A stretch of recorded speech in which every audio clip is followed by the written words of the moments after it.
ভাবছি এবারে হসপিটালের পাশে একটা বাড়ি করতে হবে, নইলে ভীষণ অসুবিধে হয়ে যাচ্ছে। যাই হোক, গুড মর্নিং সকলকে। কেমন আছো তোমরা সকলে? আশা করি সবাই খুব ভালোই আছো। এ দেখো, সকালবেলা দু ভাই মিলে চলে এসছে খেলা করার জন্য। ওদের মতোই তো এরাও দু ভাই।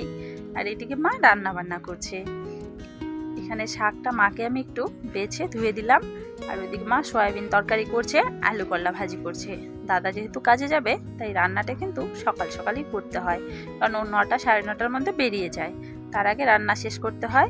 আর আমি কিছুক্ষণ আগেই উঠলাম, এখনও কিন্তু খাওয়া দাওয়া সেরকম কিছু হয়নি।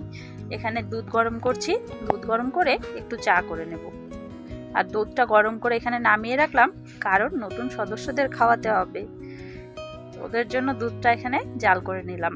এবারে আমি আমুল দুধ দিয়ে চা করে নিচ্ছি। ওদেরকে আর আমুল দুধটা দিই না, ওদেরকে গরুর দুধটাই খাওয়ানো হয়, কারণ এটা খাওয়ানোর পরে যদি কোনো অসুবিধা হয়।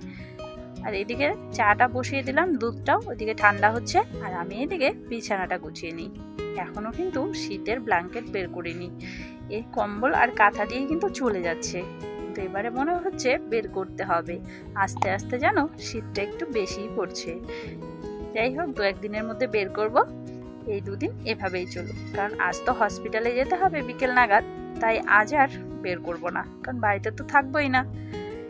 আর এই জামা কাপড়গুলো এবার কেচে নিই। কালকে এসেছি, আজকে আবার হসপিটালে যাব। এগুলো যদি আজকে কেচে না রাখি, আবার হসপিটাল থেকে আসার পরে এক গাদা হয়ে যাবে। সবগুলো কিন্তু একসাথে কাচতে মুশকিল, তাই আজকে এগুলো কেচে ধুয়ে শুকোতে দিয়ে দেবো, মা এনে রাখবে। আর জামা কাপড় ভিজিয়ে নিলাম, তারপরে দুধটাও ঠান্ডা হয়ে গেছে, এদেরকেও খাইয়ে দিলাম। খাওয়ার জন্য এতটা ব্যস্ত হয়ে পড়ে কি বলবো। আর সমস্ত কাজ সেরে 12টার দিকে খেতে বসলাম। এই যে দেখো, শাক ভাজি। আর এই শাকটা খেতে আমার কিন্তু ভীষণ ভালো লাগে। যাই হোক, চলো খাওয়া দাওয়াটা শেষ করে নিই, তারপর আরও কাজ রয়েছে, সেগুলো করে যতটা তাড়াতাড়ি সম্ভব বেরোতে হবে। খাওয়া দাওয়া কমপ্লিট করে মা বাবার সাথে চলে এসেছি একটু জমিতে।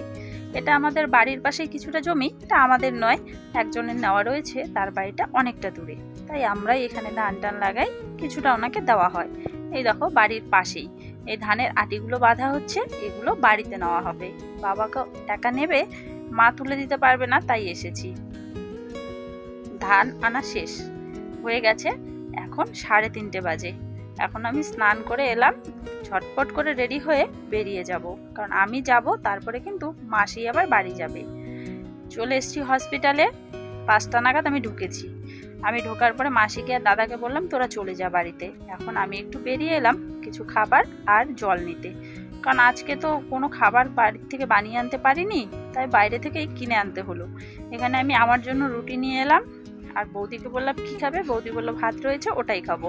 যাই হোক, বৌদির খাওয়া দাওয়া কমপ্লিট হয়ে গেছে, এখানে বসে বসে আমি রুটি খাচ্ছি। চলো তবে আজকের ভিডিওটা এখানেই শেষ করছি।